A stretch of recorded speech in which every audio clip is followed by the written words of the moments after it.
জান্নাতিন তাজরি মিন তাহতিহাল আনহার, এমন জান্নাত আল্লাহ দিবেন নেক আমলওয়ালাকে, যেই জান্নাতের শান্তি আর শান্তি, নিচে থাকবে মধুর নহর, দুধের নহর, পানির ঝর্ণা দ্বারা। এমন জান্নাত, বাথরুম নাই, কোনো যুবক যুবতী ছাড়া বুড়া থাকবে না, কোনো কালো মানুষ জান্নাতে থাকবে না। ওখানে আরামে যা চাইবে তা পেয়ে যাবে, শান্তি আর শান্তি। কিন্তু যারা গুনাহগার হইয়া পরকালে রওনা দিবে তওবা না করে, আল্লাহর নবী বলেন, আল্লাহ কোরআনে বলেন তাদের জন্য জাহান্নাম কেমন ভয়ঙ্কর, আল্লাহ তাও কোরআনে বয়ান করেছেন।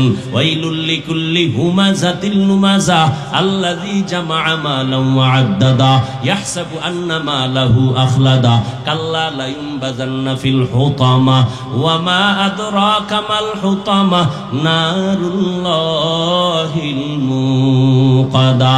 আল্লাহ তাআলা কোরআনের মধ্যে স্পষ্ট বললেন, দুনিয়ার আগুন থেকে জাহান্নামের আগুন কেউ বলেন 3000 গুণ, কেউ 70 গুণ বেশি তাপ হবে। সূর্যটা বিজ্ঞানীরা বলে জমিন থেকে 9,30,00,000 মাইল উপরে সূর্য, পৃথিবীর থেকে 13 লক্ষ গুণ বড় সূর্য। যদিও কাঁচা মিথ্যা কথা, সূর্যটা কত বড় কেউ কাছেও যেতে পারে না, মাপ দেওয়া সম্ভব না। কিন্তু এরপরও যদি ধরে নেই সূর্য দিনের বেলা ছিল গরম, রাতে সূর্য নাই, তারপর এত কেন ঘাম আর গরম? আল্লাহ পাকের কথা, নবীর কথা, কিয়ামতের ময়দান হবে এই মাঠ, এই জমিনটা পুরা জমিন হবে কিয়ামতের মাঠ। আল্লাহ তাআলা সিরিয়ার জমিনে অথবা আরাফাতের ময়দানে বিচারালয় কায়েম করবে, এরকম স্টেজ থাকবে। আরাফার ময়দান, সিরিয়ার জমিন অথবা বিচারালয় কায়েম করবেন। ময়দান হবে কিয়ামতের মাঠ, সমতল থাকবে, সূর্যটা নিচে নেমে আসবে, মাথার উপরে যখন তাপ দিবে জমিনটা গরমে তামা হয়ে যাবে, এই মাটির জমিন থাকবে না, সূর্যের তাপে জমিনটা মাটি পুড়িয়া তামা হয়ে যাবে। অন্যদিকে জাহান্নামের আওয়াজ, অন্যদিকে আমার আল্লাহ রাগান্বিত আওয়াজ দিবেন, লিমানিল মুলকুল ইয়াউম লিল্লাহিল ওয়াহিদিল কাহ্হার। এরে নবীর উম্মতেরা, আপনার আমার নবী রহমতের নবী। আম্মা জান আয়েশা বলেন, ঘরের মধ্যে নবী গুনগুন করে কান্না করেন। আমি জিজ্ঞাসা করলাম, নবী আপনি কেন কান্না করেন? নবী বলেন, আয়েশা, কিয়ামতের ময়দানে ভয়ঙ্কর অবস্থার কথা মনে পড়েছে, আমার উম্মতের উপায় কি হবে। এরে নবীর উম্মতের দল, আমার নবীর কোনো গুনাহ নাই, আছে? নবীজির কোনো গুনাহ নাই। সেই নবী হাসরের ময়দানের ভয়ঙ্কর অবস্থার কথা মনে করে যদি কান্না করতে পারেন, উম্মতের জন্য আপনার আমার কি পরিমাণ কান্না করা দরকার। এমন একজন নবী নাই কাঁদেন নাই, এমন একজন সাহাবী যান নাই যে কান্না করেন নাই। আবু বকর কান্না করেন নামাজে দাঁড়াইয়া, বলার টাইম আমার হাতে নাই। আবু বকর নামাজে কান্না করেন। নবী রাতের বেলা বের হইলেন, কে কান্না করে? নবীর পাশেই তো মসজিদ, হুজরার পাশে। নবী বের হয়ে দেখে আবু বকর দাঁড়ায় দাঁড়ায় কান্না করে, গভীর রাতে নামাজে। নামাজ শেষ, আবু বকর কাঁদলেন কেন? বলে, হাসরের মাঠে কেমনে দাঁড়াবো সেই ভয়। আপনি যে বয়ান করছেন, ওমরে ফারুকের কান্নার আওয়াজ। ঈদের দিন সবাই আনন্দ করে, ওমর দরজা লাগায় কান্না করে। আবু হুরায়রা রাদিয়াল্লাহু আনহু বলেন, খলিফাতুল মুসলিমিন কাঁদেন কেন? বলে, জাহান্নামের আযাবের ভয়। বলে, আপনাদের 10 জনের নামে তো জান্নাতের টিকিট ওপেন করা আছে। ওমর বলে, আবু হুরায়রা, যেই আল্লাহ খুশি হইয়া জান্নাতের টিকিট দিয়েছেন, ওই আল্লাহ যদি কোনো কাজে বেজার হয় টিকিট আবার ক্যান্সেল করে দিতে পারেন। এই ভয়ে কান্না করি। ও আল্লাহর বান্দারা, সমস্ত উলিয়া উলিয়ারা কান্না করে করে কবরে গেলেন। গুনাহ নিয়ে যদি কবরে যাও, আমার নবীও কাঁদেন, সাহাবায়ে কেরাম কাঁদেন, তুমি কেন কাঁদো না? কান্না না আসাটা বরকত মনে করিও না, বরং আল্লাহ তোমার উপরে বেজার, এই কারণে তোমার মোনাজাতে কান্না আসে না। গুনাহ করার কারণে তোমার দিলটা পাথর হয়ে গেল। দুনিয়াতে বাড়ি গাড়ি টাকা পয়সা ক্ষমতা সব পেয়েছো, কিন্তু মরার পরে কিছু অর্জন করা দরকার, কিছু করছনি। মরিয়া গেলে মানুষ দোয়া করবে এমন কোন আমল আসেনি, এমন কোন গুণ তুমি অর্জন করছো কিনা? স্কুলে পড়িয়াও তো সম্ভব, কলেজে পড়িয়াও সম্ভব। তুমি যদি ডাক্তার হইয়া মানুষের সাথে ভালো আচরণ করো, মা বাবার দোয়া নিয়ে চলো, আলেমদের দোয়া নিয়ে চলো, সময় মতো 5 বেলার নামাজ পড়ো, এটাই তোমার মরার পরে দোয়ার কারণ হবে। সবাই দোয়া করবে, মা বাবা দোয়া করবে, সন্তানের ব্যবহারে মুগ্ধ, সন্তান বড় আদর্শওয়ালা, চরিত্র বড় ভালো ছিল, খারাপ না। ও যুবক বাবা, আজকে তুমি মোবাইলটা হাতে নিয়ে সারা রাত কবিরা গুনাহ করে করে কাটাইলা, তোমার চরিত্র শেষ, ব্যবহারও নাই, মা বাবাও কষ্ট পায়, তোমার ব্যবহারে আলেমরাও কষ্ট পায়, মুরব্বীরাও কষ্ট পায়। এমন জীবনটা নিয়ে তোমার বেঁচে থাকার সার্থকতা নাই। তওবা করে নাও, জীবনে শয়তানের ধোকায় পড়ে কত গুনাহ করছো, এখনো যদি তওবা করতে পারো, মনে মনে আল্লাহকে ডাকো আর বলো, হে মালিক, মুসা নবীর মজলিসে ওই জিনাকারের মতো যদি আল্লাহর ডাক দিয়া তওবা করো, আল্লাহ জীবনে তো গুনাহ কম করি নাই, জীবনে নামাজ কম সারি নাই, বেপরদায় কম চলি নাই, অথচ আমি কেন পারি না? আমার মতো কত যুবক রাস্তায় গাড়ি চালায়, জেনারেল লাইনে পড়ুয়া নামাজ পড়ে, আমি কেন পারি না? আমার মতো যুবক স্কুল কলেজে পড়ে, নামাজ ছাড়ে না, আমি কেন পারবো না? আজকে থেকে তওবা করে নাও, মনে মনে আমার আল্লাহকে বলো, আল্লাহ আজকে থেকে নামাজ ছাড়বো না, বেপরদায় চলবো না, মা বাবারে কষ্ট দিব না, নবীর তরিকা মেনে চলবো। বংশগত মানুষ, যার বংশে জন্ম হয়, ওই বংশগত বাপ, বংশগত পিতা, তার সন্তান হলো বংশগত সন্তান। আমাদের বংশের পিতা আদম আলাইহিস সালাতু ওয়াস সালাম, তার বংশে আমরা সেই হিসাবে আমরা মানুষ, হিন্দুরাও মানুষ, বৌদ্ধরাও মানুষ, ইহুদিরাও মানুষ, খ্রিস্টানেরাও মানুষ। কারণ ধর্মের লাইনে কেউ হিন্দু, কেউ বৌদ্ধ, কেউ ইহুদি, কেউ খ্রিস্টান, কিন্তু বাবা একজন, আদম। কি বাবা একজন না? এক বাবার সন্তান, এক মায়ের সন্তান। বংশগত মানুষ আল্লাহর কাছে সফলতা অর্জন করতে পারবে না। মানুষের বংশে জন্ম হলেই তার মুক্তি হবে না, যদি হয় তাহলে হিন্দুরাও মুক্তি পাবে, ইহুদিও পাবে। কয় না না, বাবার 5 সন্তান, ওই সন্তান বাবার দোয়া পায়, যেই সন্তান বাবার কথা মতো চলে, ঠিক না? যে কথা মতো চলবে না, ওই সন্তান বাবার কিছুই পাবে না। ইহুদি ও আদম নবীর সন্তান, খ্রিস্টানও সন্তান, বৌদ্ধ হিন্দু আমরাও সন্তান। কিন্তু আদমের যেই হুকুম ছিল, আল্লাহর বিধান জমিনে পালন করবে মানুষ, যারা মানছে এখনো মানে তারা কামিয়াব হবে, যারা মানে না তারা আল্লাহর জান্নাত পাবে না। বংশগত মানুষ হলেই নাজাত পাওয়া যাবে না। দ্বিতীয় মানুষ হলো জন্মগত মানুষ। আমার আব্বা জানের ঔরসে আমার জন্ম, আমি জন্মের মানুষ। আমার জন্মগত বাবা আদম নাকি আর একজন? বুঝেন নাই? আদম নবী জন্মগত বাবা না বংশগত বাবা? আরে বলেন না কেন? দুনিয়ার আউলা জাউলা বাবা চিনলেন, আসল বাবারে চিনেন না। না, একজনে লাল কাপড় ফেসায় বয়ে রয়েছে, হে আপনার বাবা, আছে না নাই? আসল বাপ চিনেন? আসল বাবা বংশগত একজন আদম, বংশের প্রথম আদম আলাইহিস সালাম। জন্মগত বাবা আপনার বাবা যিনি, তিনি জন্মগত পিতা, আপনি তার জন্মগত সন্তান। আল্লাহর কাছে জন্মের পরিচয়, নাজাতের কোন রাস্তা খোলা নাই। আর এক দল মানুষ হলো গুণের মানুষ, গুণগত মানুষ। বংশগত মানুষের দাম নাই, জন্মগত মানুষের মূল্য নাই, একমাত্র গুণগত মানুষের দাম আল্লাহর কাছে। কোন মানুষের দাম? এবার বুঝেন গুণের মানুষ কাকে বলে, ভালো করে বুঝার চেষ্টা করেন। যে কোনো জিনিস, যে কোনো বস্তু যেই কাজের জন্য সৃষ্টি করে বানায়, ওই কাজটা হলো ওই বস্তুটার মূল গুণ। মাইকওয়ালা মাইক বানাইছে কেন? আওয়াজ দেওয়ার জন্য নাকি না দেওয়ার জন্য? আওয়াজ দেওয়া মাইকের মূল কাজ, এটাই মাইকের বড় গুণ। ঘড়িওয়ালা ঘড়ি বানাইছে টাইম ঠিক মতো দেওয়ার জন্য। টাইম ঠিক মতো দেওয়া ঘড়ির গুণ। পাখা বানাইছে বাতাস দেওয়ার জন্য, বাতাস দেওয়া হলো পাখার গুণ। কথা ঠিক না? মাইক যদি আওয়াজ না দেয় বলবে এটাকে লাথি মেরে ফেলে দাও, এটা গুণের মাইক না। বাতি বানাইছে আলো দেওয়ার জন্য, যদি আলো না দেয় ভেঙ্গে ফেলে, এটা গুণের বাতি না। ঠিক নেই?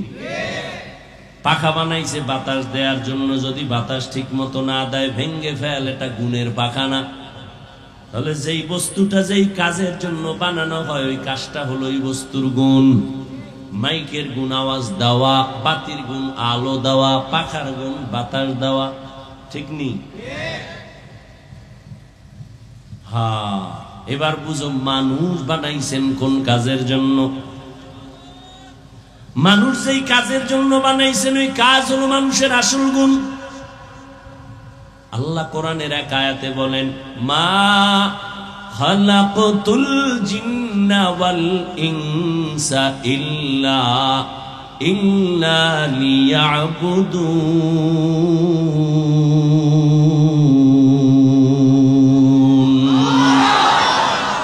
মা খালাকতুল জিন্না ওয়াল ইনসি বাখা जुज़ इबादत निस्ते मक़सूद अज्जाहा। ওয়াজ মাহফিল বাড়ছে কিন্তু ফলাফল জিরো। আফসোসও নাই, এজন্য কোনো আফসোসও নেই। আমি কথা বলতেছি আর আপনাদের মুখে হাসি আসতেছে, মনে হয় যেন আমি জান্নাতের সুসংবাদ দিতেছি যে ওয়াজ বাড়ছে ফলাফল জিরো, খুব খুশি। এত মানুষ এখানে ফজর পড়েন নাই, জহুর পড়েন নাই, আসর পড়েন নাই, মাগরিব পড়েন নাই, এশার নামাজ হলো না, এশাও অনেকে পড়ে নাই। এই তো আপনার ইমানের হালাত। আর আপনি চাপাবাজি করেন যে নামাজ না পড়লেও আমার ইমান ভালো, আমার অন্তর ভালো। এই দুঃসাহস আপনার অন্তরে কিভাবে আসে? আপনি মাথা নত করে আফসুস না করে আপনি দাঁত খুলে হাসতেছেন না? লজ্জা শরম সব চলে গেছে। এজন্য ১৫০০ বছর আগে রাসূল বলে গেছেন, ক্বালান নবী সাল্লাল্লাহু আলাইহি ওয়া আলিহি ওয়াসাল্লাম, লা ঈমানা লিমান লা হায়া আলা। যাদের লজ্জা নাই ওদের ঈমান নাই। লজ্জা না, এই আপনি ঠিক বলা না বলা, আমার কথা আপনি ঠিক বললে ঠিক, নাইলে বেঠিক। কথা বুঝেন, ভদ্রতার সাথে বসছেন না, এটা বেহেশতের বাগান, তো অভদ্রতার মতো আচরণ না করি। কি বলি এটা বুঝার চেষ্টা করেন। বয়ান আপনিও জানেন, এখানে আসছেন কেন? আমি যা শুনাইতেছি এগুলো আপনারা জানেন। এখানে আসছেন এই জন্য যেটা এমন একটা বরকতি মজলিস যে আমি পাপী জাহান্নামী হতে পারে এই বরকতি মজলিসটা বেহেশতের বাগান। কারো আমিন কবুল হলে আল্লাহ আমাকেও কবুল করবেন। অন্য কোনো মাস্তানির জন্য এখানে আপনিও আসেন না, আমিও আসিনি। আমার দোয়া কবুল হওয়ার কোনো গ্যারান্টি নাই, কোনো ব্যক্তির দোয়া কবুল হওয়ার গ্যারান্টি নাই। কিন্তু হ্যাঁ, এমন কিছু বান্দা আছে যে নিজেও বুঝে না, জানে না, আল্লাহ তারটা কবুল করে নেবেন। আর এটা প্রিয় সত্য কথা, একজনের আমিন কবুল তো সবারটাই কবুল। এখন আর সুবহানাল্লাহ, তবে সুদ করে একটা কবুল হবে না। ভালো করে লিখে রাখেন, যারা সুদের সাথে জড়িত বাইতুল্লাহ হজ করলেও কোনো কবুল হবে না। তওবা না করা পর্যন্ত মুনাজাত দিলে কবুল হবে না। বুঝেন, বুঝেন, ভালো করে বুঝেন। সুদের সাথে যারা জড়িত ওরা 10 তলা মাদ্রাসা করলে একটা সওয়াব পাবে না, 5 তলা মসজিদ বানায় দিতে পারবে, উম্মতের লাভ হবে, ওর নিজের কোনো সওয়াব নাই। সুদের সাথে যারা জড়িত 24 ঘন্টার সেকেন্ডে সেকেন্ডে সেকেন্ডে অল টাইম তার গর্ভধারিণী মায়ের সাথে জিনার গুনাহ লেখা হয়। আল্লাহ বলে, এই বেঈমান রেডি থাক, আমি আল্লাহ তোর সাথে যুদ্ধ করব, রেডি থাক। এ হারামখোর রেডি থাক। কোরআনের 275 নম্বর আয়াত সূরা বাকারা খুলো। হুজুরদের দোয়া কবুল হয়, তোমার মতো সুদখোরের কারণে ফলাফল আসতে দেরি হয়। আল্লাহ হেদায়েত দান করুন। আর এক দলের মোনাজাত কবুল হবে না যারা ইচ্ছা করে দাড়ি কাইটা ফেলায় পুরা 24 ঘন্টার সেকেন্ডে সেকেন্ডে সেকেন্ডে সেকেন্ডে কবিরা গুনাহ, তওবা না করা পর্যন্ত এই গুনাহ বন্ধ হবে না। আল্লাহ হেদায়েত দান করুন। আর এক দলের গুনাহ হয় 24 ঘন্টা কবিরা গুনাহ, যারা গিরার নিচে প্যান্ট পরে পায়জামা পরে, পুরুষ মহিলা না, বুঝেননি? বাসায় গিয়া সে লঙ্গি পরে ঘুমাইছে, প্যান্ট পরে নাই, ওটা তাকে রাখছে কালকে পরবে। ফেরেশতারা গুনাহ লেখা বন্ধ নাই, কারণ কালকে পরবে তো, নিয়তের একটা বরকত আছে না। হ্যাঁ, ওই বরকত সারা রাত কবিরা গুনাহ লেখা হবে।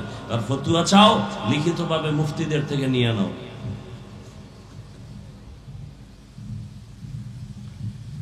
বলার দায়িত্ব আমার, মানবেন কিনা আপনার। অনুমতি লাগবে সুদখোরের, কথা হয় না।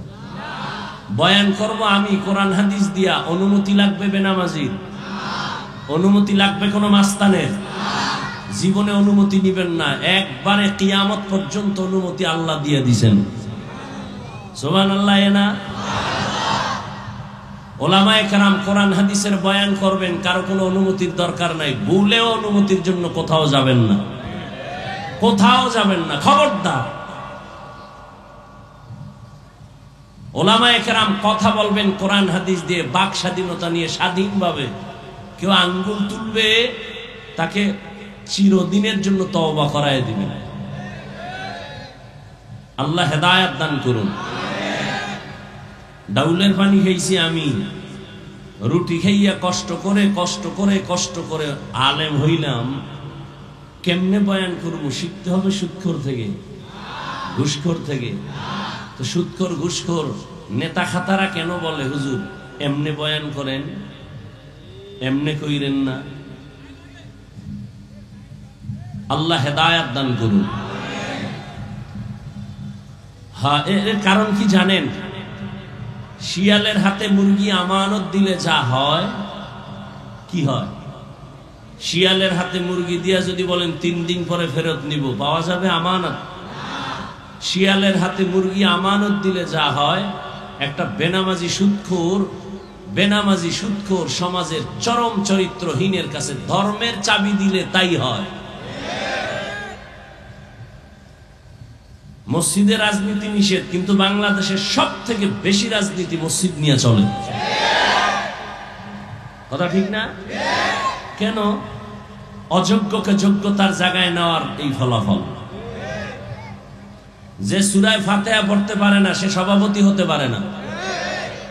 মসজিদের সর্বোচ্চ দায়িত্বে তিনিই হবেন যে ইমামতি করার যোগ্যতা রাখে। আল্লাহ বুঝার তৌফিক দান করেন। বললাম এটি কি কায়েম হয়ে যাইব? এত সোজা? হ্যাঁ, এত সোজা না। বহুত রক্তের পর, হাজার হাজার বছর পর্যন্ত মার খাচ্ছে ফিলিস্তিনের মুসলমান। Kashmir, Chechnya, Bosnia. আর আপনারা তো মায়ের কোলে আরামে আছেন, কোনো টেনশন নাই।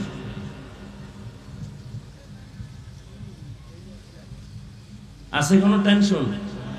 হ্যাঁ, আওয়ামী লীগ গেছি গা, সব জুলুম শেষ। ঘরে আগুন লাগে কেন? আওয়ামী লীগ তো গেছি গা। দোকানে আগুন কেন? অমুক জায়গায় চাঁদাবাজি কেন? আজীবনের জন্য লিখে রাখেন জুলুমের বিচার হবে মরার আগে। যেই হোক, জুলুমের বিচার মরার পরে নয়, আগে। রসুলের হাদিস। এবার আওয়ামী লীগ বাদ, বিএনপি বাদ, আপনি যে জুলুম করছেন ভাইয়ের সাথে, এর বিচারটাও মরার আগে হবে, লিখে রাখেন। স্বামী হইয়া স্ত্রীর সাথে জুলুম করেছেন, মরার আগে বিচার। ছাত্র হয়ে শিক্ষকের সাথে বেয়াদবি করেছ, মৃত্যুর আগে বিচার হবে, লিখে রাখ ছাত্ররা।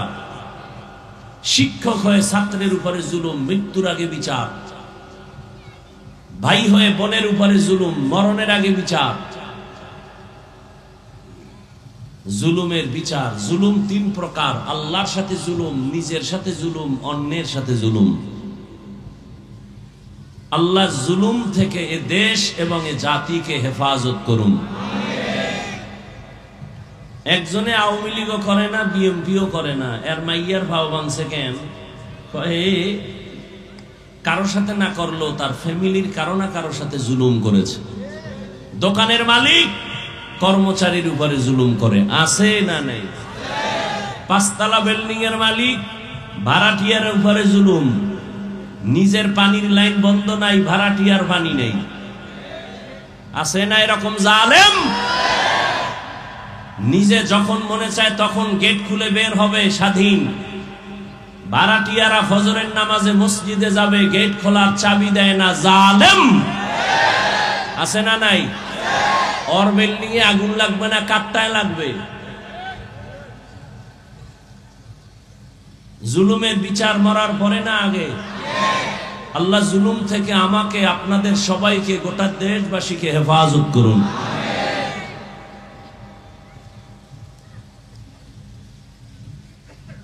নবীজি বলেন সব থেকে দামি ওই মানুষ, ওই ব্যক্তি যে কোরআন শিখে অন্যকে শিখায়। এই দামি একটা মজলিস আল্লাহ দয়া করে নিয়ে আসছেন, কেউ গায়ের জোরে আসতে পারি নাই। অনেকে আসতে চেয়েছিল, আসতে পারে নাই। আবার কেউ আসিয়াও এই বেহেশতের প্যান্ডেলে ঢুকতে পারে নাই, কপাল খারাপ। কোথায় তারা? দোকানে বসে বসে আড্ডা দেয়, গল্প করে, কবিরা গুনাহ করে। আরেক দল এখানে ঢুকার পরেও কলবটাকে উন্মুক্ত করে দ্বীনের জন্য পারে নাই রেডি করতে, মোবাইল নিয়ে পর্দা লাগাইছে। কপাল পোড়া, কপাল ভালো না। এত সুন্দর বরকতি মজলিসে মা বাবার জন্য একটু দোয়া করবে, দেশের জন্য দোয়া করবে, নিজের মুসিবতের জন্য দোয়া করবে। এই বরকতির দোয়ায়ও আসার পরেও যে শেষ পর্যন্ত দোয়াটা করে যেতে পারলো না, তার কপাল খারাপ। আর রহমানু আল্লামাল কুরআন খালাকাল ইনসান আল্লামাহুল বায়ান। রহমান হলেন তিনি, কোরআন শিখাইলেন যিনি, মানুষ সৃষ্টি করলেন যিনি। বাস এই তিন কথার জবাবটা দিয়ে বিদায় নিব। প্রথম কথা হলো, আল্লাহ বললেন আমি এমন রহমান, কোরআন শিখাইছি পরে মানুষ বানাইছি। বাস্তবতা তার উল্টা। আল্লাহ আগে মানুষ সৃষ্টি করেছেন, পরে কোরআন শিখাইছেন। এটাই তো বাস্তব। নাকি আপনারা মায়ের গর্ভ থেকে শিখে আসছেন? তাহলে আল্লাহ কোরআন আগে শিখান নাই, আমরা আগে শিখি নাই, আগে দুনিয়াতে আসছি পরে কোরআন শিখছি। আল্লাহ বলেন উল্টা, আমি আগে কোরআন শিখাইছি পরে মানুষ বানাইছি। কি বানাইছি? মানুষ বানাইছি। আল্লাহ উল্টা বললেন কেন? ফিআলুল হাকিম লা ইয়াখলু আনিল হিকমাহ। হাকিমের কাজ, কথা হিকমত থেকে খালি না।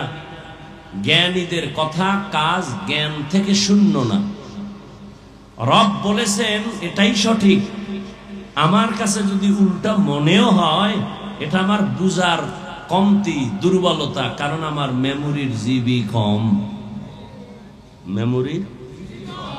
মেমোরির সাইজ কিন্তু সব এক। 1 GB, 2 GB, 4 GB, 8 GB সব সাইজ। যুবকেরা বলো, ডিজাইন, ভেতরের কারবার এক। বলো,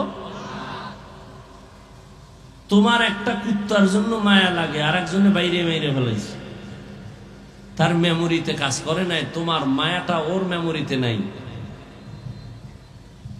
কারণ তোমার মেমোরিতে মানবতার কিছু গান ঢুকানো আছে, ওর মেমোরিতে পচা কিছু ঢুকানো আছে। কি যেই মেমোরিতে গান থাকবে ওটা ওপেন করলে কি বাজবে? তেলাওয়াত। হ্যাঁ, মেমোরির সমস্যা।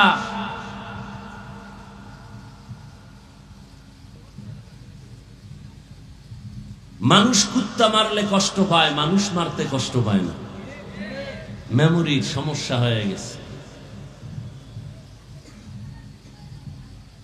বর্তমান দুনিয়াতে কিছু উল্টাপাল্টা যা হচ্ছে, এগুলোর দৃষ্টান্ত দেখতে ভারত যাওয়া লাগবে না, আমেরিকা যেতে হবে না, আমার সোনার বাংলাই যথেষ্ট। আপন বাবা তার আপন মেয়েটাকে হোটেলের মধ্যে ঢুকায় বলে, আজকে রাতের জন্য তুমি আমার স্ত্রীর মতো।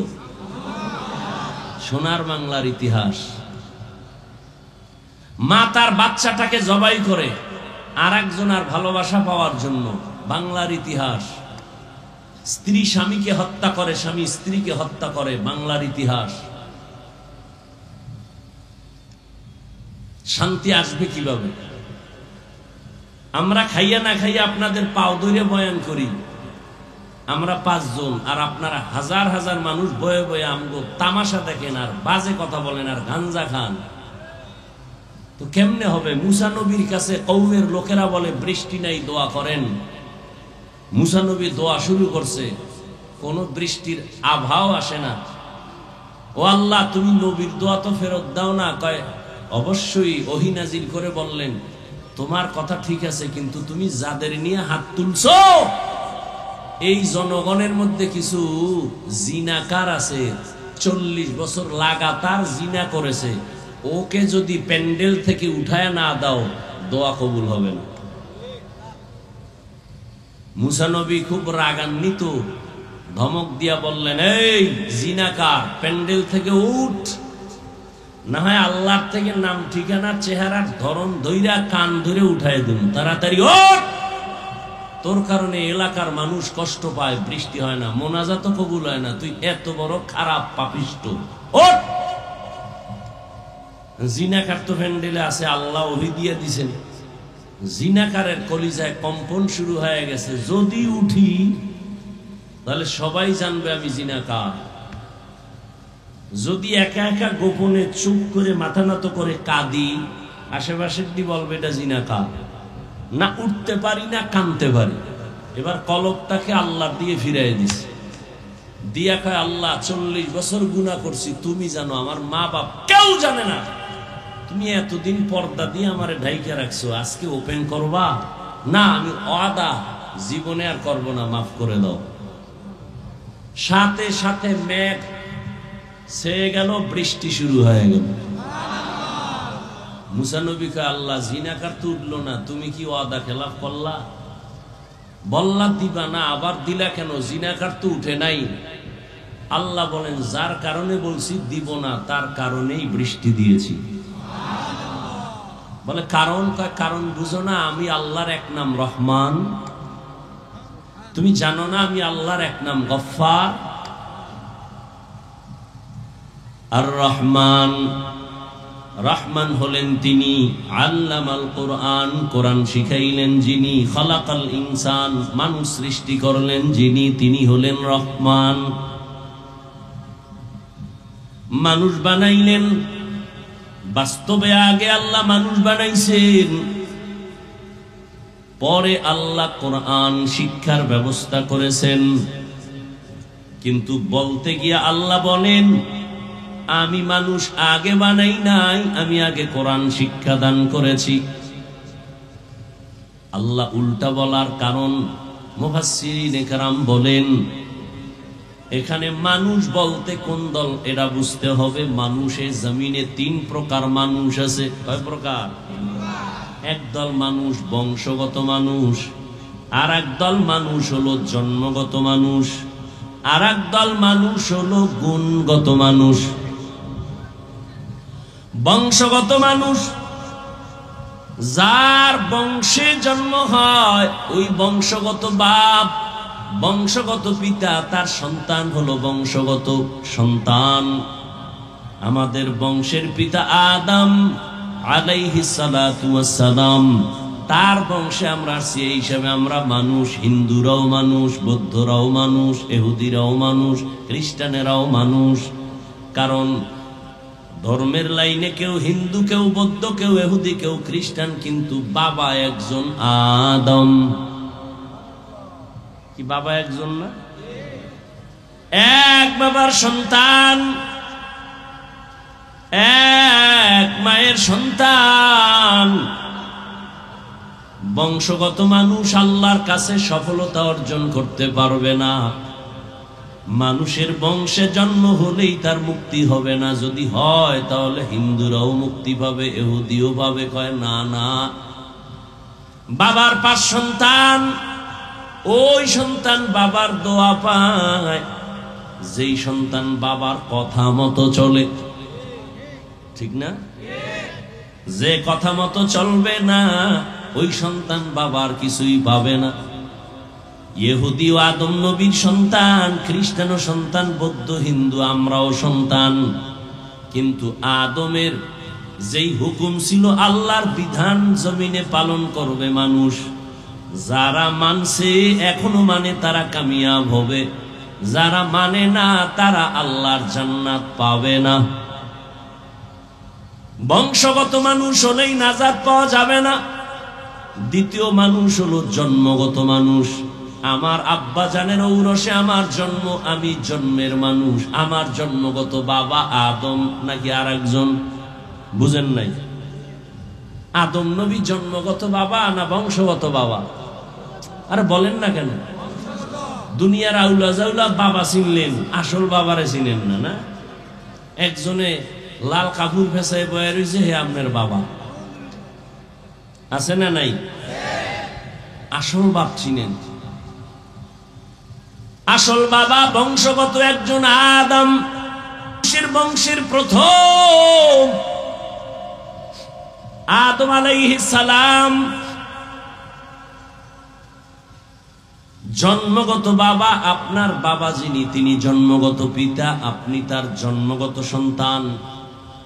আল্লাহর কাছে জন্মের পরিচয়, নাজাতের কোন রাস্তা খোলা নাই। আর এক দল মানুষ হলো গুণের মানুষ, গুণগত মানুষ। বংশগত মানুষের দাম নাই, জন্মগত মানুষের মূল্য নাই, একমাত্র গুণগত মানুষের দাম আল্লাহর কাছে। কোন মানুষের দাম? এবার বুঝেন গুণের মানুষ কাকে বলে, ভালো করে বুঝার চেষ্টা করেন। যে কোনো জিনিস, যে কোনো বস্তু যেই কাজের জন্য সৃষ্টি করে বানায়, ওই কাজটা হলো ওই বস্তুটার মূল গুণ। মাইকওয়ালা মাইক বানাইছে কেন? আওয়াজ দেওয়ার জন্য নাকি না দেওয়ার জন্য? আওয়াজ দেওয়া মাইকের মূল কাজ, এটাই মাইকের বড় গুণ। ঘড়িওয়ালা ঘড়ি বানাইছে টাইম ঠিক মতো দেওয়ার জন্য, টাইম ঠিক মতো দেওয়া ঘড়ির গুণ। পাখা বানাইছে বাতাস দেওয়ার জন্য, বাতাস দেওয়া হলো পাখার গুণ। কথা ঠিক না? মাইক যদি আওয়াজ না দেয়, বলবে এটাকে লাথি মেরে ফেলে দাও, এটা গুণের মাইক না। বাতি বানাইছে আলো দেওয়ার জন্য, যদি আলো না দেয় ভেঙ্গে ফেলে, এটা গুণের বাতি না। ঠিক নি? পাখা বানাইছে বাতাস দেওয়ার জন্য, যদি বাতাস ঠিক মতো না দেয় ভেঙ্গে ফেল, এটা গুণের পাখা না।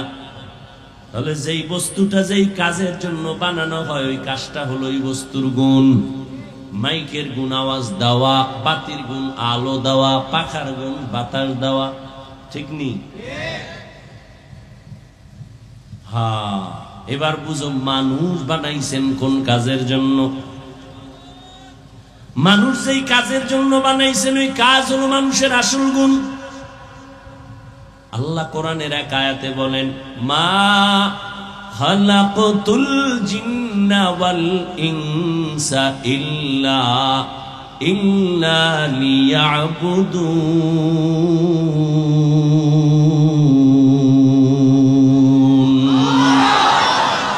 মা খালাকতুল জিন্না ওয়াল ইনসি বাখা, জুজ ইবাদত নিস্তে মকসুদ আজ্জাহা। খারাপ লাগে আপনাদের? এটি কোনো ওয়াজ না। হ্যাঁ,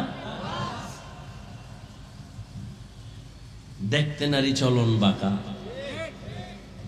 নিজে নামাজ পড়ে না, দোষ নাই। ইমাম সাহেবের ভাগরি নেই কেন? এটা বড় দোষ। সব দোষ হুজুরদের। হ্যাঁ, সত্য কথা বললে কয় হুজুরের গরম গরম। হুজুর কি হালকা ঠান্ডা বয়ান করলে বলে ইমান দুর্বল। ঠিক নি? মানে সব জায়গায় হুজুর গো দোষ, কিন্তু সব জায়গায় অবদান হুজুরদের বেশি। এই যুবক, ভালো করে লিখে রাখিস, কত সুন্দর সুন্দর স্লোগান রাস্তার পাশে পাশে ব্যানার টানায় লিখে রাখো, আমার স্লোগানটা লিখে রাখ। আল্লাহর কসম, আল্লাহর কসম, আল্লাহর কসম 3 বার করলাম, আল্লাহি বিল্লাহি তাল্লাহি। দুনিয়াতে যত আপন বন্ধু পাইছো সব স্বার্থপর, একমাত্র তোদের কলিজার আপন বন্ধু নিঃস্বার্থ উলামায়ে আহলে হক। উলামায়ে কেরামের কত গালি দাও শুনি, কি পরিমাণ লেখালেখি করো আমাদের বিরুদ্ধে তাও আমরা জানি। এরপরও কোন আলেম কোন ইমাম কারো জন্য বরদোয়া করে না, মোনাজাতে করে? সরকারের টাকা খাইয়া চাকরি করো, ডান হাতে মাস শেষ বেতন নাও 20,000, টেবিলের তলে নাও আবার 30,000। হ্যাঁ, কত হইল? আর গরিবেরটা কলমের খোঁচায় মেরে খাও, আরো কত কিছু করো, জুলুম করে খাও। এরপরও সরকারের পছন্দ করো না, সরকারের টাকায় পেট ভইরা সংসার বাঁচাই এখন পাও, সরকারের আবার লাল বাতি দেখাও। আর একজন আলেম মসজিদের ইমাম খতিব বেতন মাত্র 10,000, গ্রামে গেলে আরো কম, শহরে একটু বেশি, তাও আবার 3, 4, 6 মাস বাকি। ঠিক নেই? এই ইমামের বেতন দেয় কত? তাও একজনে দেয় না, সভাপতি দেয় মাসে 50 টাকা। ঠিক নেই? সেক্রেটারি দেয় 30, রিক্সার ড্রাইভার দেয় 5 টাকা। তারও ধমক আছে, ইমাম সাহেব একক তো না থাকলে কয়েক গেছিলেন কই? মনে হয় জানো ইমামের মসজিদের দেওয়াল একটা জেলখানায় আটকায় রাখছে, কোথাও গেলে কোনো স্বাধীনতা নাই, জবাব দিতে দিতে তার নামাজের সূরা উল্টায় যায়। এত অত্যাচার, এত জুলুম। ইমাম সাহেব 2 দিনের জন্য তার আপন ঘরে যাবেন, কোথাও যাবেন, স্বাধীনভাবে একটু কাজ করবেন, দেখা করবেন, বেড়াইবার জন্য যাবেন, কি পরিমাণ দরখাস্ত আর দৌড়াদৌড়ি। এরপরও বেতন কম। কোন ইমাম জুমার নামাজে দাঁড়ায় বলে নাই, আগামী মাস থেকে যদি স্কেল না বাড়াও আসর থেকে সূরাটা উল্টা দিকে হবে? বলছে? বরং মোনাজাতে দোয়া করে, আল্লাহ ব্যবসায়ীদের ব্যবসায় বরকত দাও, চাকরিজীবীর চাকরিতে বরকত দাও, অসুস্থ রোগীদের সুস্থ বানাও, কবরওয়ালাদের জান্নাত দিয়া দাও। আয় আল্লাহ সবার জীবন শান্ত করে দাও, বিদেশে যারা আছে তুমি বরকত দাও, হেফাজত করো। ঠিক নেই? কোন স্বার্থ আছে? অতএব আমি বলে গেলাম, মানো আর না মানো, কারণ মেমোরি ডিস্টার্ব আছে। তোমার মেমোরি ডিস্টার্ব, মানো আর না মানো এটা সত্য কথা। এই দুনিয়ায় উলামায়ে আহলে হক ছাড়া উম্মতের আপন বন্ধু কেউ নাই। উদাহরণ নেও রে বাবা, মহামারী করোনার দিকে খবর নিয়েছো? মহামারী করোনা, স্কুল বন্ধ, কলেজ বন্ধ, চাকরি বন্ধ, ব্যবসা বন্ধ, ফ্যাক্টরি বন্ধ, ট্রেন বন্ধ, গাড়ি বন্ধ, সব বন্ধ। কোন সময়? করোনার সময়। কিন্তু নজর কেড়ে দেখছনি মুসলমান, এ জমিনে আল্লাহর কোরআনের একটা মাদ্রাসাও বন্ধ হয় নাই। কত চাকরিজীবী চাকরি ছেড়ে দিল, ব্যবসায়ী ব্যবসা ছেড়ে দিল, কোনজন হুজুর চাকরি ছেড়ে দিছে না খায়া মারা গেছে। তুমি ট্রিপল মাস্ক লাগাইয়া হেফাজতে আসো, আবার মেডিসিন দিয়া বারবার হাত ধো। আমারও একজনে হুজুর ধুইবেননি। হাত ধোয়ার বয়ান তো মদিনার নবী করছেন, খানার আগে হাত ধো, খানার পরে হাত ধুইও। তুমি 13 বার ধুইলেও লাভ হবে না, আমরা 1 বার ধুইলেও সওয়াব হবে, কারণ আমরা রসুলের আদর্শ মতো হাত ধুই। এরে নবীরা আশেক। ওই মহামারী করোনায়, বাবায় করোনায় মরে গেল, সন্তানরা এলাকার গরিবদের টাকা দিয়ে কয় লাশটা টেনে ধরে রাস্তায় ফেলে দে। রাস্তায় বাবার লাশ পালায়, জানালা দরওয়াজা আটকায় দিল। একবার ওই কুলাঙ্গার সন্তান নজর করে তাকায় নাই বাবার লাশটা কুত্তায় খাইলো নাকি জানাজা হলো। ইতিহাস ভুলে যাস না রে যুবক, রহমতের নবী ১৫০০ বছর আগে গর্ব করেছেন, বুড়ারা আমি মুহাম্মদের বিরোধিতা করেছে, যুবকেরা আমি মুহাম্মদের উপকার করেছে। ও যুবক, তুমি কি উপকার করছো মদিনার? দাড়ি রাখতে পারো নাই। যদি তুমি একজন দাড়িওয়ালাকে সাহস দিতি, এ যুবক আমি দাড়ি রাখতে পারি না, দরকার নবীর আদর্শ মতো, কিন্তু পারি না, দোয়া করিস তুই রাখছো আলহামদুলিল্লাহ। কিন্তু কপালটা যদি তোর এমন হয়, নিজেও দাড়ি রাখো না, একজন যুবক বয়ান শুনে দাড়ি রাখার পরে কয় বিয়ে করছো নি, কয় না, এত তাড়াতাড়ি বুজুর্গ হয়ে গেলি। এরকম কপাল পরা আছে না নাই? জীবনে ওয়াজ তো কম শুনছো না, কম জানো না। একটা ওয়াজ আজকে থেকে ওয়াদা করে নিয়ে, এক ওয়াজ জীবনে পারলে কারো নেক আমল করব, উপকার করব, না পারলে চুপ থাকবো, কখনো কারো ক্ষতি করব না। পারলে কারো প্রশংসা করব, না পারলে জবান আর আঙ্গুল ফেসবুক থেকে গুটায় রাখবো, কারো বদনাম ছড়াবো না। আর ওয়াজ লাগবে না, জান্নাত পেয়ে যাবি যদি ওয়াজটা মানতে পারো যে নেক আমল পারি আর না পারি, গুনাহ করব না, কারো উপকার করতে পারি আলহামদুলিল্লাহ, না পারলে কারো ক্ষতি, কারো প্রশংসা পারলে করব, না পারলে কারো বদনাম করব না। আর ওয়াজ লাগবে না। এরে আল্লাহর গোলাম, মহামারী করোনায় শত শত লাশ এ দেশের টুপিওয়ালা উলামায়ে কেরাম কাঁধের মধ্যে নিয়ে গোসল করায়া, কাফন পরায়া, জানাজা পড়ালেন, দাফন করলেন। সন্তানের বাবা মারা গেছে, করোনায় কাছে যায় না, আর উলামায়ে কেরাম এই লাশগুলো কাঁধে নিয়ে কবরে রাখছেন, জানাজা গোসল সব। একজন টুপিওয়ালা হুজুরেও করোনায় মরে নাই। এখনো অনেকে মাস্ক পরে মরার ভয়। কি আল্লাহ নিয়ে গেলে রাখতে পারবে? অনেকে বলে না, অমুক দল ক্ষমতায় আসলে আমগো মরণ, তাহলে কি করবি? আর এক দল আসলে আমগো বাঁচন। বাঁচানের মালিক, মারার মালিক দল, নেতা নেত্রী কে? ওরে ভাই, তুমি অপরাধ করছো, তোমারটা দেখো, আর একদিকে আঙ্গুল বাঁকা না করে নিজের হিসাব মিলাও। সন্তানের উপরে কি জুলুম করেছো? স্বামী হইয়া স্ত্রীর সাথে কি জুলুম করেছো? বাবা মা হয়ে সন্তানের সাথে কেমন আচরণ? শিক্ষক হয়ে ছাত্রের সাথে কেমন আচরণ? ভাই ভাইয়ের সাথে কেমন আচরণ? সঠিকভাবে চলবা। রাসূল আমার চ্যালেঞ্জ দিয়ে গেছেন, কোরআন আর সুন্নাত অনুযায়ী যদি জীবন চালাও, ঈমানও যাবে না, সম্মানও যাবে না। তুমগো টেনশন, আমগো হুজুরগো কোনো টেনশন আছে? তুমগো চেয়ারের মেয়াদ শেষ, আমগো হুজুরগো চেয়ারের মেয়াদ শেষ কি? কোনো মেয়াদই নেই। শেষ কি আবার? কোরআন আলাদের চেয়ারের কোনো মেয়াদ নাই। আর দুনিয়ায় বাদশা, পরকালেও বাদশা। গুণের মানুষ কাকে বলে? আল্লাহ বলেন, আমি মানুষ আর জিন বানাইছি একমাত্র ইবাদতের জন্য। মাইকওয়ালা মাইক বানাইছে আওয়াজ দেওয়ার জন্য, আওয়াজ দেওয়া মাইকের গুণ। বাতিওয়ালা বাতি বানাইছে আলো দেওয়ার জন্য, আলো দেওয়া বাতির গুণ। আল্লাহ মানুষ বানাইছেন ইবাদতের জন্য, ইবাদত করা মানুষের গুণ। ইবাদত কি বিড়িটা না? হ্যাঁ, জীবনে যা করবা সব ইবাদত। ভালো করে বুঝো, সব ইবাদত।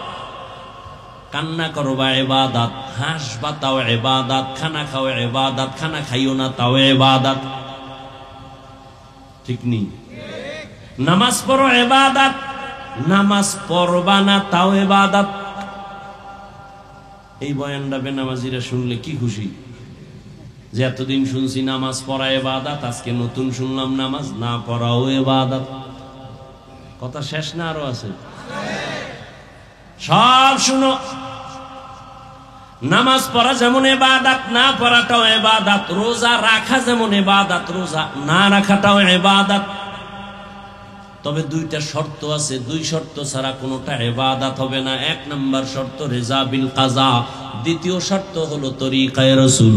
আমি যা করব যা বলবো আমার আল্লাহর খুশির জন্য, আমি যা করব যা বলবো সব হবে মদিনাওয়ালা নবীর আদর্শ অনুযায়ী। তুমি হাসি দাও নবীর আদর্শে সওয়াব, নবীর তরিকায় কাঁদো তাতে সওয়াব, নবীর তরিকায় নামাজ পড়ো সওয়াব, ঈদের দিন রোজা রাখবা সওয়াব। কেন বলে নবীর তরিকায় নাই, ঠিক নেই। মাগরিবের ফরজ নামাজ 3 রাকাত, একজনে 3 রাকাতের শেষে বয়ে বয়ে চিন্তা করে আল্লাহরে আরো 2টা সেজদা বাড়াইয়া বেজোর না রাইখা জোর বানায় 4 রাকাত করি, হবে? কেন হবে না? সে তো নামাজই পড়ছে, আল্লাহকেই সেজদা দিছে আর কাউকে দেয় নাই, তারপরও কেন হবে না? বলে একটা আছে আর একটা নাই, নবীজির তরিকা নাই। নবীর তরিকা নাই তো নামাজ ইবাদত হবে না, নবীর তরিকা বাদ দিয়া রোজা রাখবা ইবাদত হবে না। আর নবীর তরিকা ঠিক রাইখা বিবাহ করবা ইবাদত, ব্যবসা করবা ইবাদত, ডাক্তার হও ইবাদত, ইঞ্জিনিয়ার হও ইবাদত। নবীর তরিকা মেনে তুমি কলেজে পড়ো ইবাদত, ভার্সিটিতে পড়ো ইবাদত, তুমি মানুষকে দুশ্মন মনে করো ইবাদত, আপন মনে করো ইবাদত, সব হবে আল্লাহর সন্তুষ্টির জন্য মদিনাওয়ালা নবীর তরিকায়। একজনে প্রশ্ন করবা আমি স্কুলে পড়লেও কি ইবাদত, আমি ডাক্তারি পড়লেও কি ইবাদত? হ্যাঁ, তুমি যদি আমার নবীর তরিকা মতে পড়ো। বলে কেমন? কয় ক্লাস চলবে, নামাজের টাইমে নামাজও চলবে, মা বাবার সাথে বেয়াদবি হবে না, শিক্ষকের সাথে বেয়াদবি করবা না, 5 বেলার নামাজ ঠিক মতো আদায় করবা। ডাক্তার হওয়ার মহা উদ্দেশ্য হলো বেঈমানরা মুসলমানের চিরন্তন দুশ্মন। ওরা যদি চিৎকার দিয়া কয় আমাদের ভারতের ভিসা বন্ধ, চিকিৎসা বন্ধ, ঔষধ সরবরাহ করা বন্ধ, মুসলমান ডাক্তার দাঁড়াইয়া বেঈমানের মুখে থুতু নিক্ষেপ করে বলে দিবি বেঈমানের বাচ্চারা তোদের ঔষধ লাগবে না, তোদের ডাক্তার লাগবে না, ইনশাআল্লাহ আমাদের মুসলমানের জন্য আমরা মুসলমান ডাক্তারেরাই যথেষ্ট। এরকম মুসলমান ডাক্তার ডাক্তারি হইরা 5 বেলার নামাজ পড়ে আসেনি? ও যুবক, আমি তোমাকে টুপিওয়ালা বড় ভাগরিওয়ালা হুজুর বানাবার জন্য বয়ান করতে আসি নাই, বরং তুমি নবীর তরিকা মেনে চলো। তুমি আমার ভাই, তুমি আল্লাহর মোহাব্বত নিয়ে নবীর মোহাব্বত নিয়ে চলো। ও আল্লাহর বান্দারা, তুমিও নবীর উম্মত, আমিও নবীর উম্মত। তোমাকে এত বয়ান করে বুঝাইতে হবে কেন? হিন্দুদের বুঝানোর দরকার, খ্রিস্টানদের বুঝানোর দরকার, ইহুদিকে বুঝাইয়া বয়ান করা দরকার। তুমি তো আল্লাহ মানো, নবী মানো, কোরআন মানো, হাদিস মানো, তোমার এত কষ্ট হবে কেন বুঝাইতে? দাড়ি রাখার জন্য তোমাকে বয়ান করা লাগবে কেন? পর্দা করার জন্য তোমাকে বয়ান দিতে হবে কেন? হালাল খানার জন্য তোমাকে বয়ান দিতে হবে কেন? এর একমাত্র কারণ তোমার অন্তরে আল্লাহর আযাবের ভয় নাই। আর আল্লাহর আযাবের ভয় আসবে না যতদিন পর্যন্ত একজন আল্লাহর খাঁটি বান্দার অনুসরণ না করবা, মুরব্বি না মানবা। যেই উম্মত তার নবীকে মুরব্বি মানে না, ওই উম্মত দুনিয়াও ধ্বংস, পরকালও ধ্বংস। যেই উম্মতেরা উলামায়ে কেরামকে মুরব্বি হিসাবে মানতে চায় না, ওরা দুনিয়াতেও বরবাদ, ওদের আখিরাতেও বরবাদ। এই যে যত বেয়াদবিমূলক কথা বলে, যত বেয়াদবিমূলক ফেসবুকে লেখে, সবগুলো খুঁজা দেখেন এটির একটারও মুরব্বি নাই, সবগুলো বেয়াদব। খবর নিয়ে দেখেন, একদম মুরব্বি মানে না। মুরব্বি যদি মানত তো লাগাম টেনে ধরত। রাস্তায় কুত্তা ঘুরে, একটারও দাম নাই। মালিকের শিকল যেই কুত্তার গলায় লাগানো কুকুরের মূল্য আছে। কথা ঠিক না? আকাশে পাখি উড়তেছে কোটি কোটি, কোনো দাম নাই। খাঁচায় আটকানো পাখির দাম। তুমি বেপরোয়া জীবন চালাও, তোমার কোনো মূল্য নাই। কিন্তু তুমি যদি মালিকের কালেমার রশি লাগায়া আল্লাহর প্রিয় বান্দাদের পরামর্শে চলো, তখন কথা বলার ব্যালেন্স ফিরে আসবে, কদম দেওয়ার ব্যালেন্স ফিরে আসবে। তুমি যদি উল্টা চলো, পেছন থেকে টেনে ধরবে হুজুর, মুরব্বি। খবরদার শিক্ষকের সাথে বেয়াদবি করবা না, খবরদার মা বাবার সাথে খারাপ আচরণ করবা না, খবরদার কোন মুরব্বির সাথে খারাপ আচরণ করবা না। ভাইরা আমার, এই আমি কি আসমান দিয়েছি নি? ও যুবকরা বল, আমি তো তোর মতো একটাই সন্তান, আমি তোমার মতোই তো ছিলাম না? আর একেবারে বড় কিছু হয়ে গেছি, বয়স মুরব্বী, তাও তো না। কি এই গরমের ভেতরে টুপি মাথায় রাখা কত কঠিন, তোমার থেকে মোটেও কম বুঝি না। দাড়ি রাখলে যৌবনের ভাব চলে যায়, কম বুঝি না। লম্বা জামাটা পরার কারণে শরীরটা গরম লাগে, কম বুঝি না। আমি যদি চিন্তা করিয়া তোমার মতো প্যান্ট শার্ট টাই লাগায়া দাড়ি কাইটা রাস্তায় মাস্তানি ভাব নিয়ে চলতাম, কেউ আমাকে বাধা দিত না। বরং এই টুপির কারণে কত মানুষ বাজে কথা কয়। যার টুপি নাই এরে কয় না, আমি পাস করলি দিছি আমারে কয়। যার টুপি নাই এরে কয় না। যার দাড়ি নাই তারে কিছু বলে না, যার দাড়ি আছে তাদেরকে দাড়িওয়ালা বলে, কত পাগল পাগল কথা বলে। এই জামা দেখে কত বাজে কথা বলে, হুজুরেরা জামার কাপড়ের দাম বাড়ায় দিছে বেশি, আরো কত কথা জীবনে শুনলাম। মাদ্রাসায় পড়ছি, কওমি মাদ্রাসায়, যে কওমির অবদান অস্বীকার করবে পৃথিবীর নিকৃষ্ট তাজা মুনাফিক। রাজনীতির ময়দানে কওমিদের অবদান সর্বোচ্চ। খেলাফতের লাইনে, সিয়াসাতের লাইনে, তাসকিয়ায়ে নফসের লাইনে, তরিকাতের লাইনে দেওবন্দীদের সর্বোচ্চ অবদান। বাতিলের বিরুদ্ধে যত আন্দোলন, সেখানেও কওমিদের বড় অবদান। যারা অস্বীকার করবে তারা বর্তমান দুনিয়াতে নিকৃষ্ট তাজা মুনাফিক। এর যুবক, কিন্তু বাংলাদেশটারও গুছাই আনতে 1 ঘন্টার বেশি লাগে না। লাগে যেমন আমার ছাত্র জনতা এক হয়ে গেল, মুরব্বীদের পরামর্শে চলছে, তো সফলতা চলে আসছে। কথা কয় না? মুরব্বী সারা চলছে ওরা, ওগো পরামর্শ কেউ দেয় নাই। পরামর্শ নিয়ে যখন চলছে একটা সফলতায় চলে আসছে। আমাদের দেশে আলেম কম না বেশি? মাদ্রাসা কম না বেশি? মুরব্বীদের মাথা হাতে নিজেকে যখন কন্ট্রোল না করবে যতদিন পর্যন্ত, ততদিন ঐক্যের আওয়াজ চলবে, সমাধানে আসবে না। ভাইরা আমার, বড় কঠিন।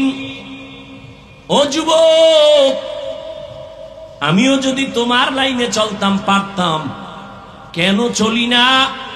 কারণ আমি টুপিদারির কারণে সরকার আমারে গোপনে টাকা দেয়, আলাদা বেতন দেয় না। মসজিদে আমার জন্য বিশাল কিছু দেয়, তাও দেয় না। তাহলে কারণটা কি? একমাত্র কারণ, আল্লাহর কোরআন পড়লাম, পয়গম্বরের হাদিস পড়লাম, একটা কথাও মিথ্যা, কোনো ভুল, কোনো সন্দেহ নাই। সন্দেহ আছে কিনা অপচেষ্টা করেছে পৃথিবীর বড় বড় বেঈমানেরা, পায় নাই একটা সন্দেহ। বরং অনেক বিধর্মী কালেমা পড়ে মুসলমান হয়ে গেল। ও যুবক, আল্লাহর গোলাম, তুমি যে আল্লাহ মানো, আমিও সে আল্লাহ মানি। তোমার আল্লাহ আমার আল্লাহ এক না দুই? সবাই একমত?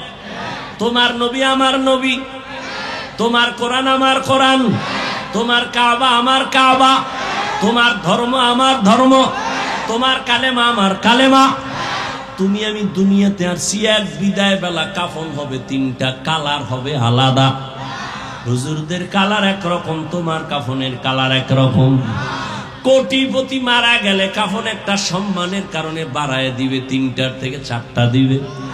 গরিব রিক্সা ড্রাইভার মরে গেলে গরিব হওয়ার কারণে একটা কাফন কমায় দিবে। সবার কাফনের কালার এক, কবরের সাইজও হবে এক, প্রশ্ন হবে 3টা, তাও এক। রবের পরিচয় দাও, ধর্মের পরিচয় দাও, রহমাতুল লিল আলামিনের পরিচয় দাও। এই 3টা প্রশ্ন আমাকে আপনাকে সবাইকে করা হবে। ও আল্লাহর বান্দারা, আল্লাহর কোরআন সত্য। যুবকেরা বলো, ওই কোরআনে জান্নাতের বয়ান আসেনি? আছে? বলো, জাহান্নামের বয়ান আসেনি? কে জান্নাতে যাবে, কে জাহান্নামে যাবে, আল্লাহ তাও স্পষ্ট করে বলেছেন, ইন্নাল আবরারা লাফি নাঈম ওয়া ইন্নাল ফুজ্জারা লাফি জাহিম। নেক আমল যারা করবে তারা জান্নাতের প্রতীক, যারা গুনাহ করবে তারা জাহান্নামের প্রতীক। জান্নাতটা কেমন আরামের ঘর আল্লাহ তাও বয়ান করেছেন।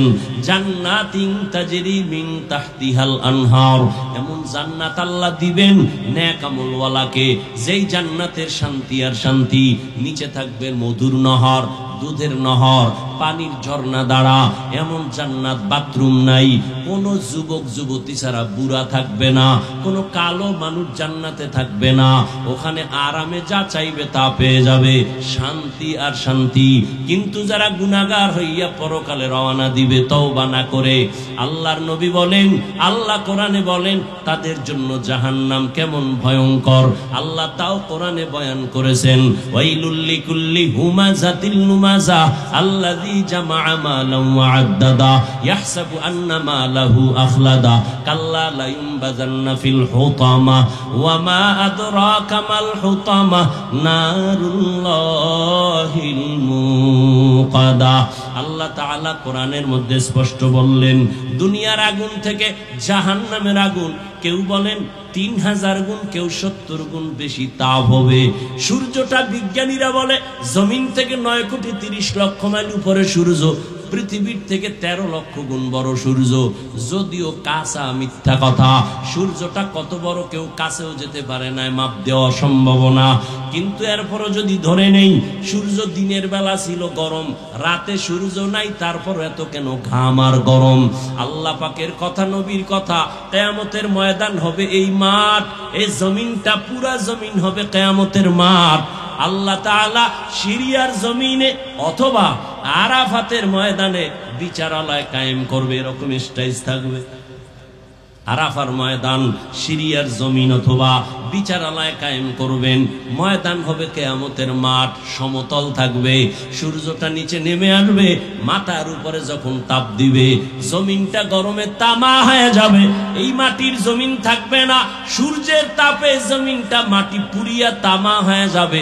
অন্যদিকে জাহান্নামের আওয়াজ, অন্যদিকে আমার আল্লাহ রাগান্বিত আওয়াজ দিবেন, লিমানিল মুলকুল ইয়াউম লিল্লাহিল ওয়াহিদিল কাহ্হার। এরে নবীর উম্মতেরা, আপনার আমার নবী রহমতের নবী। আম্মা জান আয়েশা বলেন, ঘরের মধ্যে নবী গুনগুন করে কান্না করেন। আমি জিজ্ঞাসা করলাম, নবী আপনি কেন কান্না করেন? নবী বলেন, আয়েশা কিয়ামতের ময়দানে ভয়ঙ্কর অবস্থার কথা মনে পড়েছে। আমার উম্মতের উপায় কি হবে? এরে নবীর উম্মতের দল, আমার নবীর কোনো গুনাহ নাই, আছে? নবীজির কোনো গুনাহ নাই। সেই নবী হাসরের ময়দানের ভয়ঙ্কর অবস্থার কথা মনে করে যদি কান্না করতে পারেন, উম্মতের জন্য আপনার আমার কি পরিমাণ কান্না করা দরকার। এমন একজন নবী নাই কাঁদেন নাই, এমন একজন সাহাবী যান নাই যে কান্না করেন নাই। আবু বকর কান্না করেন নামাজে দাঁড়াইয়া, বলার টাইম আমার হাতে নাই। আবু বকর নামাজে কান্না করেন। নবী রাতের বেলা বের হইলেন, কে কান্না করে? নবীর পাশেই তো মসজিদ, হুজরার পাশে। নবী বের হয়ে দেখে আবু বকর দাঁড়ায় দাঁড়ায় কান্না করে। গভীর রাতে নামাজে, নামাজ শেষ, আবু বকর কাঁদলেন কেন? বলে হাসরের মাঠে কেমনে দাঁড়াবো সেই ভয়। আপনি যে বয়ান করছেন, ওমরে ফারুকের কান্নার আওয়াজ। ঈদের দিন সবাই আনন্দ করে, ওমর দরজা লাগায় কান্না করে। আবু হুরায়রা রাদিয়াল্লাহু আনহু বলেন, খলিফাতুল মুসলিমিন কাঁদেন কেন? বলে জাহান্নামের আযাবের ভয়। বলে আপনাদের 10 জনের নামে তো জান্নাতের টিকিট ওপেন করা আছে। ওমর বলে, আবু হুরায়রা, যেই আল্লাহ খুশি হইয়া জান্নাতের টিকিট দিয়েছেন, ওই আল্লাহ যদি কোনো কাজে বেজার হয় টিকিট আবার ক্যান্সেল করে দিতে পারেন। এই ভয়ে কান্না করি। ও আল্লাহর বান্দারা, সমস্ত উলিয়া উলিয়ারা কান্না করে করে কবরে গেলেন। গুনাহ নিয়ে যদি কবরে যাও, আমার নবীও কাঁদেন, সাহাবায়ে কেরাম কাঁদেন, তুমি কেন কাঁদো না? কান্না না আসাটা বরকত মনে করিও না, বরং আল্লাহ তোমার উপরে বেজার। এই কারণে তোমার মোনাজাতে কান্না আসে না। গুনাহ করার কারণে তোমার দিলটা পাথর হয়ে গেল। দুনিয়াতে বাড়ি গাড়ি টাকা পয়সা ক্ষমতা সব পেয়েছো, কিন্তু মরার পরে কিছু অর্জন করা দরকার, কিছু করছনি। মরিয়া গেলে মানুষ দোয়া করবে এমন কোন আমল আসেনি, এমন কোন গুণ তুমি অর্জন করছো কিনা? স্কুলে পড়িয়াও তো সম্ভব, কলেজে পড়িয়াও সম্ভব। তুমি যদি ডাক্তার হইয়া মানুষের সাথে ভালো আচরণ করো, মা বাবার দোয়া নিয়ে চলো, আলেমদের দোয়া নিয়ে চলো, সময় মতো 5 বেলার নামাজ পড়ো, এটাই তোমার মরার পরে দোয়ার কারণ হবে। সবাই দোয়া করবে, মা বাবা দোয়া করবে, সন্তানের ব্যবহারে মুগ্ধ, সন্তান বড় আদর্শওয়ালা, চরিত্র বড় ভালো ছিল, খারাপ না। ও যুবক বাবা, আজকে তুমি মোবাইলটা হাতে নিয়ে সারা রাত কবিরা গুনাহ করে করে কাটাইলা, তোমার চরিত্র শেষ, ব্যবহারও নাই, মা বাবাও কষ্ট পায়, তোমার ব্যবহারে আলেমরাও কষ্ট পায়, মুরব্বীরাও কষ্ট পায়। এমন জীবনটা নিয়ে তোমার বেঁচে থাকার সার্থকতা নাই। তওবা করে নাও। জীবনে শয়তানের ধোঁকায় পড়ে কত গুনাহ করছো, এখনো যদি তওবা করতে পারো, মনে মনে আল্লাহকে ডাকো আর বলো, হে মালিক, মুসা নবীর মজলিসে ওই জিনাকারের মতো যদি আল্লাহর ডাক দিয়া তওবা করো। আল্লাহ, জীবনে তো গুনাহ কম করি নাই, জীবনে নামাজ কম সারি নাই, বেপরদায় কম চলি নাই, অথচ আমি কেন পারি না? আমার মতো কত যুবক রাস্তায় গাড়ি চালায়, জেনারেল লাইনে পড়ুয়া নামাজ পড়ে, আমি কেন পারি না? আমার মতো যুবক স্কুল কলেজে পড়ে, নামাজ ছাড়ে না, আমি কেন পারবো না? আজকে থেকে তওবা করে নাও, মনে মনে আমার আল্লাহকে বলো, আল্লাহ আজকে থেকে নামাজ ছাড়বো না, বেপরদায় চলবো না, মা বাবারে কষ্ট দিব না, নবীর তরিকা মেনে চলবো, নবীর মোহাব্বত নিয়া, উলামায়ে কেরামের পরামর্শ নিয়ে চলবো। আল্লাহ পাকের কাছে যদি তওবার খাঁটি নিয়ত হয়, মুনাফিকি না থাকে, খাঁটি তওবার নিয়তে দুটো হাত আমার আল্লাহকে দেখায় দাও। আয় আল্লাহ, হাতগুলো কবুল করে নেন, তওবা কবুল করে নেন, তওবার উপরে মজবুত হইয়া চলার মতো তৌফিক দান করেন। আলহামদুলিল্লাহি রাব্বিল আলামিন, ওয়াসসালাতু ওয়াসসালামু আলা সাইয়্যিদিল আম্বিয়া ওয়াল মুরসালিন ওয়া আলা আলিহি ওয়া আসহাবিহি আজমাইন। ইয়া আরহামার রাহিমিন, ইয়া আরহামার রাহিমিন, ইয়া আরহামার রাহিমিন। রব্বিরহামহুমা কামা রব্বায়ানি সগীরা। আল্লাহুম্মা ইন্নাকা আফুউন কারীম তুহিব্বুল আফওয়া ফা'ফু আন্না। আল্লাহুম্মা ইন্না নাসআলুকা রিযাকা ওয়াল জান্নাহ ওয়া নাউযু বিকা মিন সাখাতিকা ওয়ান নার। ও দয়ার মালিক, গুনার বোঝা মাথায় নিয়ে আপনার দরওয়াজায় হাজির। কত উলামায়ে কেরাম, মুরব্বী, হাজী সাহেব, যুবক, ছাত্র ভাই, মা বোনেরা হাত তুলেছেন। আয় আল্লাহ, শয়তানের ধোকায় আপনার নাফরমানি করেছে, নবীর সুন্নত জবাই করেছে। আজকে মনে হয় যেন গুনার কারণে আমার জাহান্নাম ছাড়া উপায় নাই। মানুষ জানে আমি কত বড় ভালো মানুষ, কিন্তু আমার আমলনামার দিয়ে তাকাইয়া দেখি বড় ভয়। আমার হাতের দ্বারা গুনার কোনো শেষ নাই। গুনার কারণে আমার চোখ না পাক, জিহ্বা না পাক, অন্তর না পাক। আজকে তওবার নিয়তে হাত তুললাম, আর গুনাহ করব না রে আল্লাহ। আয় আল্লাহ, আর বেপরদায় চলবো না, নামাজ ছাড়বো না, আর কখনো দাড়ি কাটবো না, মা বাবার সাথে বেয়াদবি করবো না, উলামায়ে কেরামের পরামর্শ নিয়ে নবীজির তরিকা মানিয়া চলবো। ও আল্লাহ, আমাদের তওবা কবুল করে নেন।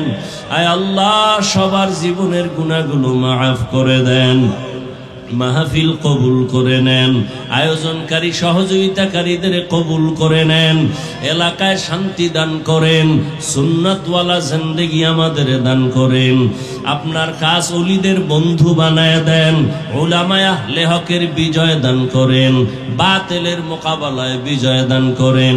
আয় আল্লাহ, মা বোনদের আবেদা বানায় দেন, সন্তানগুলো নেককার বানায় দেন। আয় আল্লাহ, আমার কলিজার যুবকদের দ্বীনের খাদেম বানায় দেন, মোবাইলের গুনাহের থেকে হেফাজত করেন। আয় আল্লাহ, সারা দুনিয়াবাসীকে মাফ করে দেন, ইসলাম ও মুসলমানের হেফাজত করেন, বাংলাদেশ জুলুম মুক্ত করে দেন, শান্তির দেশ বানায় দেন। আয় আল্লাহ সবার অন্তরকে পরিশুদ্ধ করে দেন, জাহান্নামের ভয় অন্তরে ঢুকায়া দেন, গুনাহের প্রতি ঘৃণা জমায়া দেন, নেক আমলের আগ্রহ বাড়ায়া দেন, আদবলা বিনয়ী জিন্দেগি দান করেন। প্রত্যেকটা সন্তান, ছাত্র, মা বাবা, ওস্তাদের বাধ্যগত বানায়া দেন, বেয়াদবিমূলক আচরণ থেকে আমাদের হেফাজত করেন। আয় আল্লাহ নবীজির রওজা বাইতুল্লাহ জিয়ারতের জন্য কবুল করে নেন। আমরা যারা হাত তুলেছি, আমাদের যাদের মা বাবা মুরব্বী দুনিয়ায় নাই, জান্নাতের ফয়সালা করে দেন। আম্বিয়ায়ে কেরাম, সাহাবায়ে কেরাম, শুহাদায়ে কেরাম, আউলিয়ায়ে কেরাম, আসাতিজায়ে কেরাম, জান্নাতে তাদের মাকাম বাড়ায়া দেন। আয় আল্লাহ যারা বেঁচে আছেন হায়াত বাড়ায়া দেন, দীর্ঘ নেক হায়াত দান করেন, অসুস্থতা দূর করে সুস্থতার নিয়ামত দান করেন, আওয়াজে কথায় রুহানিয়াতে স্পষ্টতা বাড়ায়া দেন, ইলম ও হিলম ও হিকমত আমলে বরকত দান করেন, উলামা তোলাবা উম্মতের অন্তরে ইজ্জত বাড়ায়া দেন, চলার পথে হেফাজত করেন, আমাদের জানমাল আহাল পরিবার হেফাজতের ব্যবস্থা করে দেন, মিথ্যা মামলা থেকে চির মুক্তির ব্যবস্থা করে দেন আল্লাহ, হালাল রিজিকের ব্যবস্থা করে দেন, হারাম থেকে হেফাজত করেন, নবীজির মোহাব্বতে আমাদের দোয়া কবুল করে নেন। সাল্লাল্লাহু তাআলা আলা খাইরি খালকিহি মুহাম্মাদ ওয়া আলিহি ওয়া আসহাবিহি আজমাইন। আমিন আমিন আমিন বিরহমাতিকা ইয়া আরহামার রাহিমিন।